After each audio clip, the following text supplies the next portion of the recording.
Hi, I'm Adam Ragusia, another chronically O-faced food YouTuber, so maybe you shouldn't listen to anything I say about something serious. But if you do listen to me, I've written a thing here where I am going to try to explain why the US food and agriculture industries employ so many people illegally. And my wording there is careful. Why do US companies employ so many people illegally? Yes, the people in question are also, by definition, lawbreakers, either present in the country or working in the country illegally, which may be a civil or criminal infraction depending on the details. Sure, the people working are also breaking the law, but if we're gonna get angry at anybody over illegal immigration, I do think we should all be a little more angry at the employers, the often deep-pocketed employers who create an economic incentive for desperate people to break the law. The employers whose business models depend on exploitable people who will do extremely physically demanding, dirty, dangerous, seasonal, and often migratory work for modest money. I try to use language that centers the employers, who are generally not being rounded up by masked police right now. Their workers are. If you support President Trump's recent mass deportation efforts, or even if you just kind of sympathize with those efforts on some level, this essay that I've written here is really for you. I'm not going to lecture you any more than I just did. I'm going to give you some useful facts and stats, and I'm going to make some personal, practical, and moral arguments that I think that you might find really persuasive, or at least interesting. So, here's a report from the Center for Migration Studies. It is 3 years old, and things have been changing rapidly in the last few months. So consider this like a snapshot of the pre-second Trump administration status quo. The vast majority of U.S. agricultural workers are foreign-born, 86%. Most people who work on farms or in meatpacking plants are foreign-born. Of those foreign-born workers, about half have historically been living or working in the country illegally. Of that half who are employed illegally, most are from Mexico, and about half are working in one state, California. Why is that? Is that just because California is on the Mexican border? Well, partly, sure. But Texas is also a huge agricultural state on the Mexican border, and only 5% of illegally employed farm workers work in Texas. In California, it's half of them.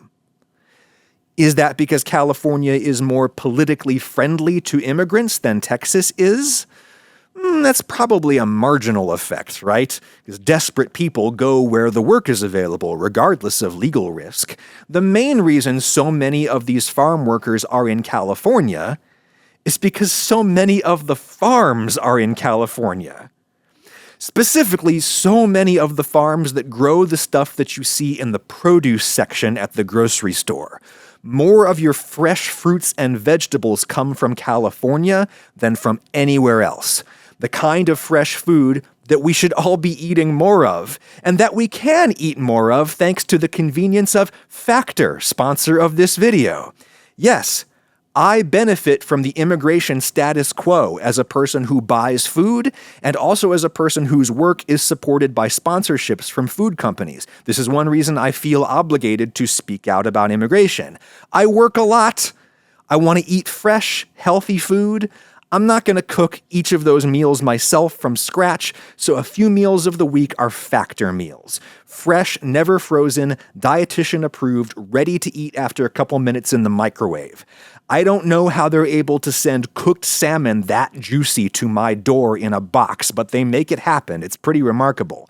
35 meals to choose from each week with keto options, calorie smart, vegan and veggie, whatever you need. For me, I'm looking for a piece of lean protein and some vegetables fast.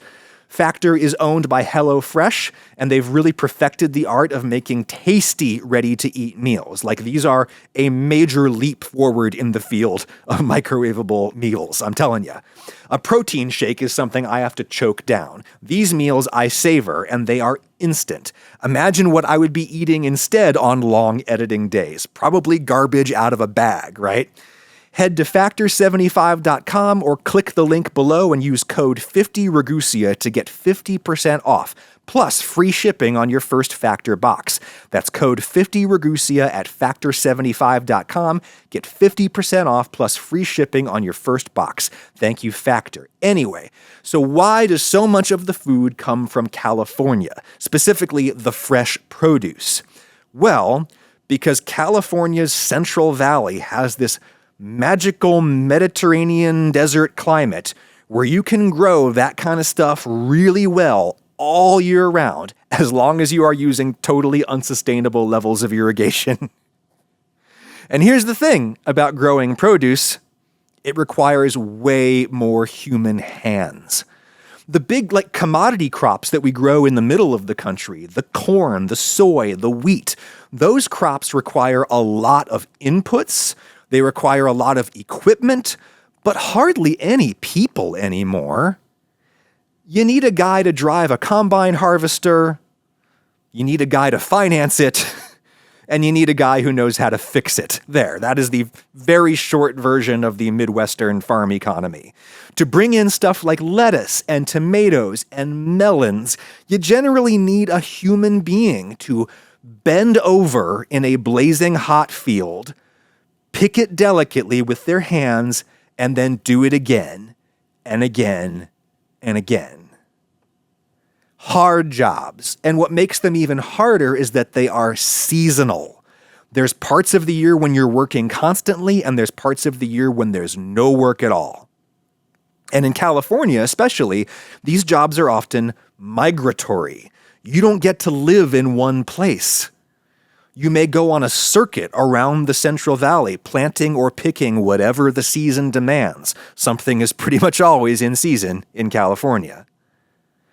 These farm laborer jobs are so damn tough that typically the only people who want them are people for whom that is their best economic option.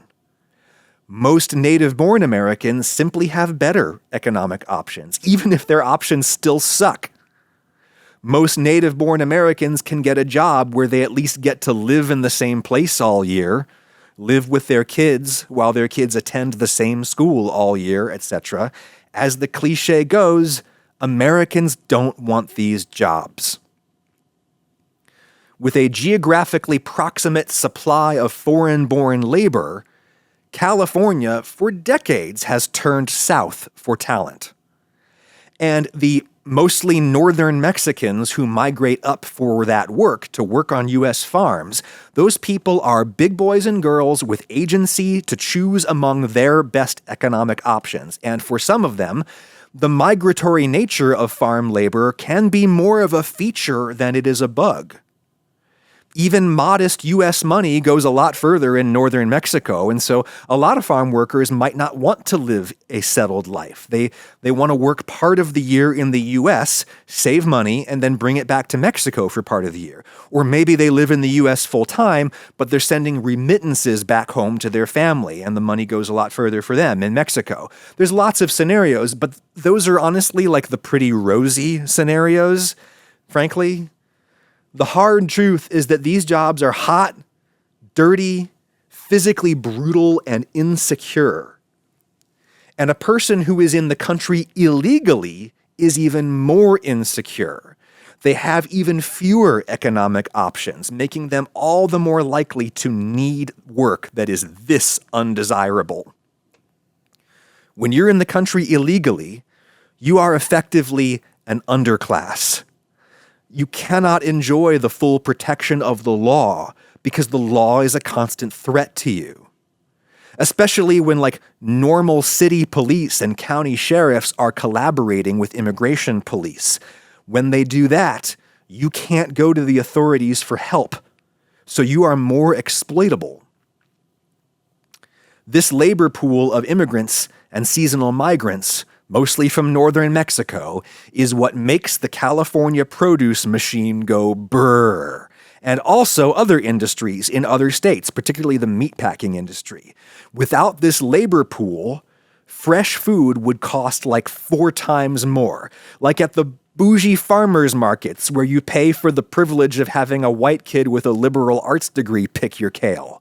Without this labor pool, fresh food would be even more expensive than it already is. Or, more likely, the U.S. would simply import even more of its meat and produce from other countries with cheaper labor. We'd grow less of our own food ourselves. I will let you decide which of those scenarios is less desirable. So, imagine you're a northern Mexican farm laborer. You're probably always going to make bad money, but you can make slightly less bad money in the U.S., You'll be less likely to die horribly in cartel violence in the US, and the US has this gigantic, crucial economic need that only you can fill for the right price. But for all that, you may still not be able to migrate or to immigrate legally to the US. The legal process is so insanely hard and long and slow, and there are wait lists and maximum annual quotas, and in practice, there simply aren't enough legal slots for all of the Mexican farm laborers who are manifestly needed by the U.S. agricultural industry every year. So I think if you're a northern Mexican farm laborer with a strong back, a strong work ethic, an acute need for cash or safety, but no green card, no H-2B visa. If you're that person, you look north and you see people just like you getting farm jobs without authentic papers. So you figure to yourself, oh, okay, I see what the deal is here. I see. The U.S. will let me in. They will practically invite me in to pick their berries as long as I agree to live without the full protection of the law, as long as I live in the shadows as a member of an underclass. That's the crappy deal the U.S. is offering, and because it's the best economic opportunity available to me, I'm gonna take it. Imagine making a deal like that. Imagine signing that social contract. You give up your full civil liberties in exchange for a really hard job. Imagine you sign that contract and you uphold your end of the bargain. Season after grueling season, you uphold your end of the bargain, and then suddenly the other party in that contract reneges on the deal. Imagine how you would feel. I picked your peaches. I lived in the shadows. I probably even paid a lot of taxes for government services I'm not fully able to access. I did all those things, and now you want to round me up like an animal. You want to cram me into a hot, overstuffed ICE detention center thousands of miles away. You want to hold me indefinitely, or even send me to a foreign black site without having my case reviewed by an independent authority? If I'm lucky, you won't dump me in Sudan. If I'm lucky, you'll dump me back in Mexico with none of my money or property, and where I might not know anybody anymore or have anywhere to stay, let alone work, and where I may be in danger from cartels that are funded by your voracious appetite for fentanyl and cocaine. Imagine being that guy. Imagine how you would feel. You know, I get the argument that rule of law is important. Widespread law breaking. Millions of people living in the U.S. illegally and being employed illegally. This is a threat to rule of law. I get that argument. And I also think that rule of law is really important because the alternative is an arbitrary, capricious, corrupt, personalist regime. Rule of law is really important, but it's also the case that we have lots of laws we routinely ignore, right? Almost everyone operating a motor vehicle in the U.S. at this moment is driving above the speed limit. The feds are still letting people in lots of states buy and sell weed, even though it's still federally illegal. And immigration laws, similarly, are laws that we have all decided to selectively ignore for the sake of expediency. We need this labor pool, but it's politically unpopular to increase legal immigration from Mexico. So we just tolerate the illegal immigration that our system depends on. That is what you and I have been doing in the US for decades, even if you've been politically opposed to it. Even if you voted for every single candidate who promised to crack down on illegal immigration, you still voted with your wallet to tolerate this under-the-table guest worker program that we have going here. If you buy this food, and you almost certainly do, you voted for the status quo with your wallet. And that may be even more powerful than your vote down at the polling place. We are all responsible for this intolerable situation we are all wedded to. We're addicted to it, that sweet, sweet exploitable farm labor that flows into our neediest growing region. It has been fun to watch President Trump figure all this out in real time. He's doing a speed run, like he always does, figuring out why the status quo got to be the status quo in the first place. There were often really good reasons for the status quo. Our immigration status quo allowed us to get the labor that we need without having to actually compromise with each other on immigration reform. Real, bipartisan congressional legislation that would legalize and reform the system that we already have, but which we are too cowardly to confront with intellectual honesty. If Donald Trump had listened to all the career civil servants there to advise him, they would have told him that his mass deportation policy would risk draining the U.S. food system of labor on which it dearly depends.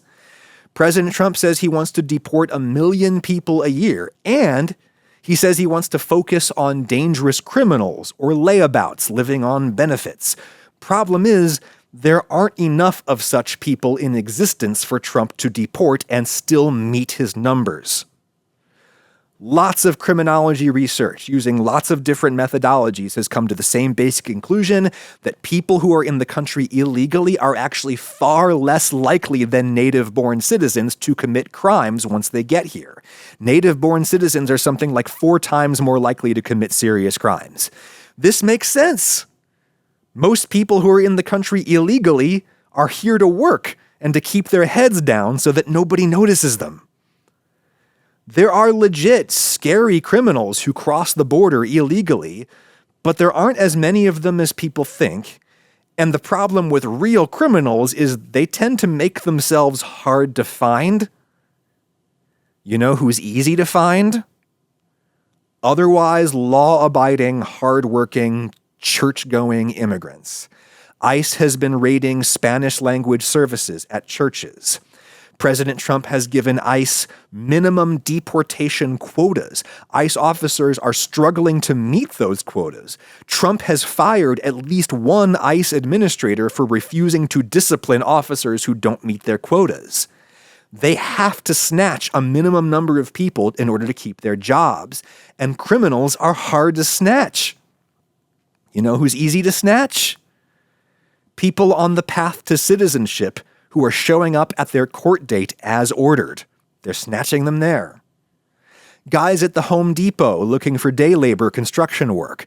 That's like shooting fish in a barrel. Construction employs more people illegally than any other industry in the U.S. Meatpacking plants. Lots of deportation targets, all in a confined space. And then there are the farms.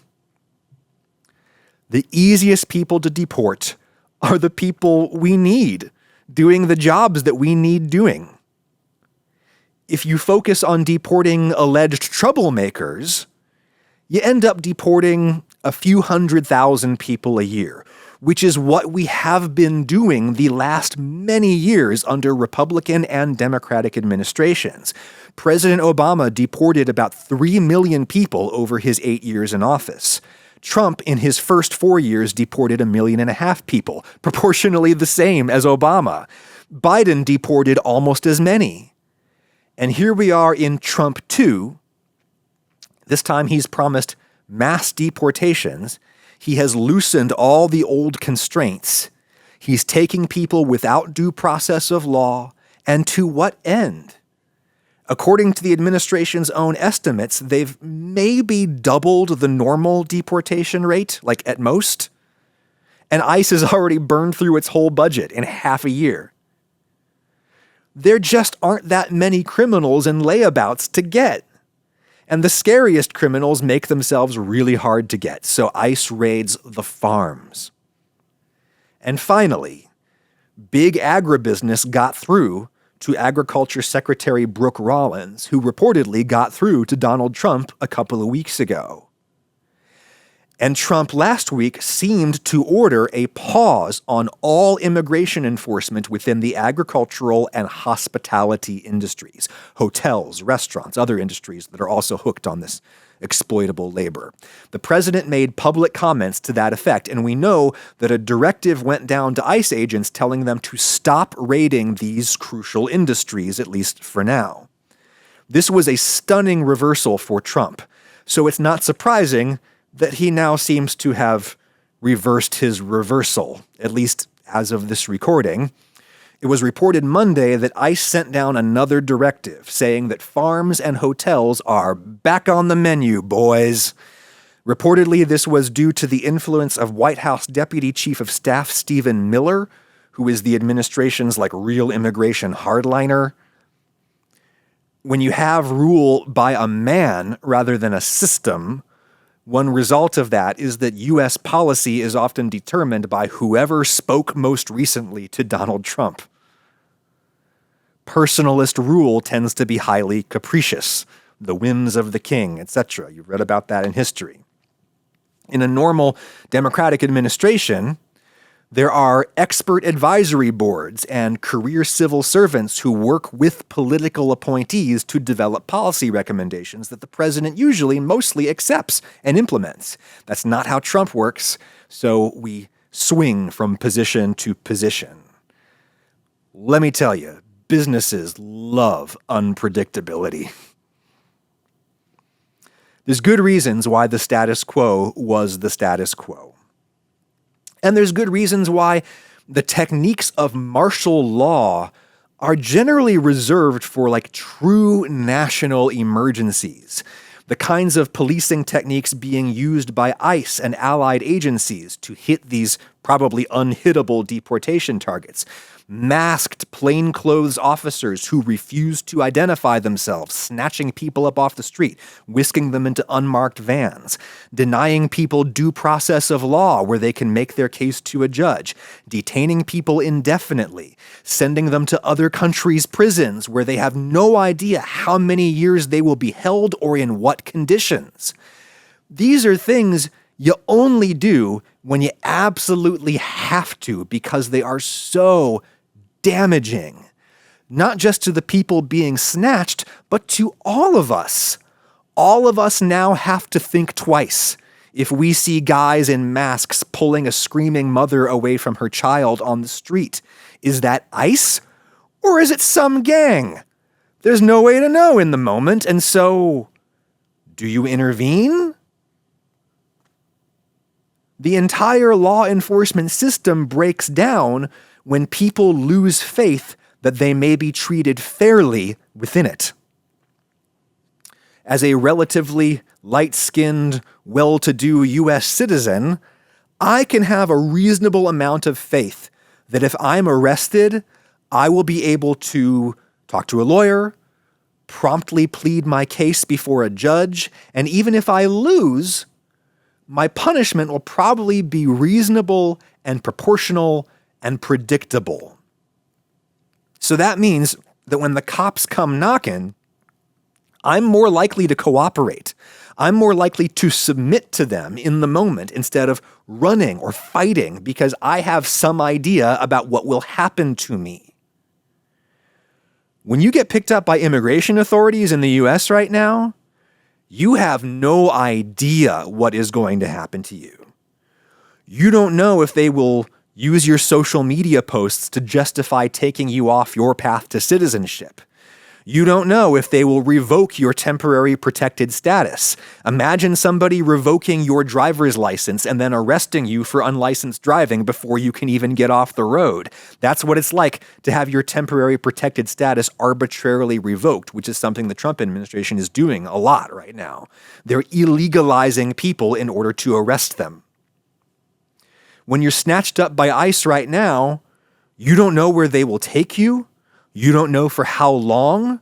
You don't know if you'll get to see a judge. You don't know if they'll take you back where you came from, or if they're going to take you to some random third country like Sudan, or if they'll take you to an El Salvadoran cartel prison where supposedly no one gets out alive. If those are the stakes, then it's logical for people to resist being taken. Basic self-preservation supersedes all, right? And when it becomes logical for people to resist law enforcement, then the situation becomes way more dangerous for everyone involved. You only resort to that kind of policing when you absolutely have to, when you're facing an actual armed takeover by a foreign power, when you're in a Red Dawn situation. That's just not what we're in with illegal immigration right now. We have an under-the-table guest worker program, not an invasion. When people in the country illegally are being denied their due process rights, that means I could be denied my due process rights, because due process is how we determine whether someone is actually in the country illegally. Due process is where the cops have to prove their allegation to a judge, at least. If they never have to prove it, then that means I could get swept up on accident, or someone in the administration who doesn't like what I say on the internet could make up a lie about me to snatch me up, and I would never get a chance to plead my case to a third party. Imagine, if you're a Republican, imagine the Democrat you hate most wielding that kind of power against you, because that's where you're headed. When non-citizen legal permanent residents are being deported or denied re-entry on the basis of articles they've written in newspapers or political opinions they've posted online, that makes me think twice before I post my political opinions online.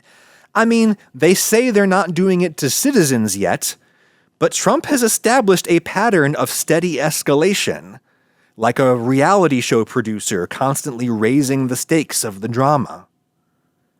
I'm going to be traveling out of the country soon. Do I really want to risk getting hassled at customs on the way back in based on an opinion that I posted online? I've got kids to take care of. I can't take those kinds of risks. So now I'm just less free than I was before. These kinds of heavy-handed state actions to maintain order are necessary in some situations of immediate, grave emergency. There's a reason we don't use them the rest of the time. It's like treating a disease with chemo or a really invasive surgery. The cure is going to hurt you a lot, so you only take it if you have no other choice to stay alive. We have lots of other choices in the United States.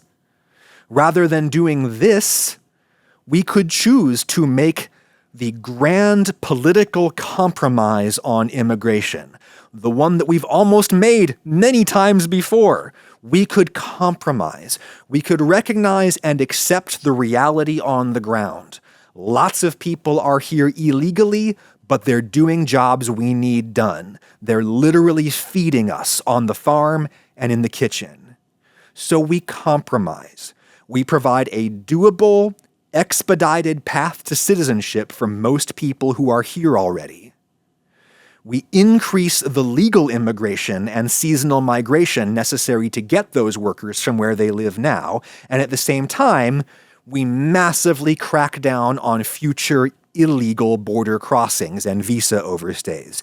We spend whatever we need to spend on drones and satellites and, in some places, walls to better secure the southern border. And maybe we adopt an Australia-like policy where we say, look, if you come in here illegally, you will never get a path to citizenship unless you are an asylum seeker with a really legit claim who immediately presents themselves to the authorities. We could do that, like Australia does. We could lock down the border while we also let more people move through that border legally so that we don't have to get them illegally. That's the grand compromise. Are there things that you don't like about that? Me too. There's lots I don't like about that deal. But my opinion isn't the only one that matters. This is the only deal that the U.S. body politic is ever going to make on immigration. So let's stop fapping around and actually do it. The grown-ups aren't going to do it for us.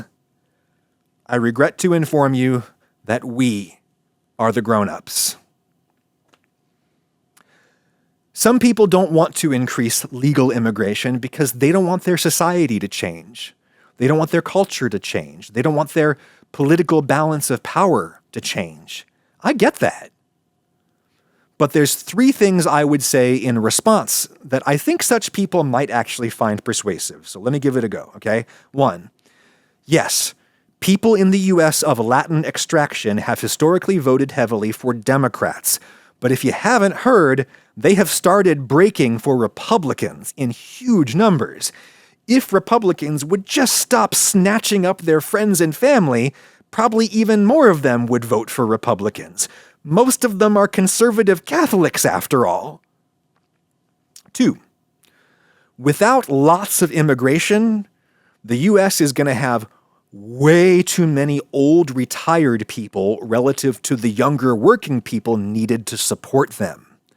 We're not having near enough babies. The only reason that we're not in a demographic death spiral right now, like Russia is because we live in a country people actually want to come to, unlike Russia. Nobody wants to smuggle themselves into Russia. They want to come here. It's what you call a good problem to have, right? Good problems are real problems, requiring real solutions, but they are better than the alternative. Imagine living in a country that no one wants to come to. Imagine living in a country where immigration police keep you in instead of keeping other people out. In the short to medium term, at least, immigration is the only way that we can save Social Security and so many other systems. Otherwise, we won't have enough working people to support the retiring boomers. The main reason things were so great economically in the 90s is that the boomers, the largest generation ever, they were at the peak of their productivity in the 90s. Now they're old and retired and taking their money out of the markets to pay for assisted living. The only way that isn't going to destroy us is if we keep letting in immigrants to work. Final point, point 3. If you like your culture, if you want to keep your culture, remember that the culture you have now, the culture that you love and want to protect, remember that your culture is itself the result of constant change, constant migration and assimilation. You wouldn't have what you have now without the kind of change that immigration brings. The only way available is forward, so maybe don't fight it. Or at least pick your battles a little more selectively. So there you go. That's how I think about illegal immigration on a practical and moral level, and why I am so deeply opposed to the Trump-Miller mass deportation effort. I take solace in my belief that their effort is likely to fail for all of the reasons we've discussed. I wonder how much longer ICE agents are going to be willing to do this work when they are met with hostility in the field and hostility back at the office from managers who expect them to meet these unmeetable quotas. You can be in favor of law and order without being in favor of this dangerous, inhumane effort that risks quadrupling the cost of your salad at best.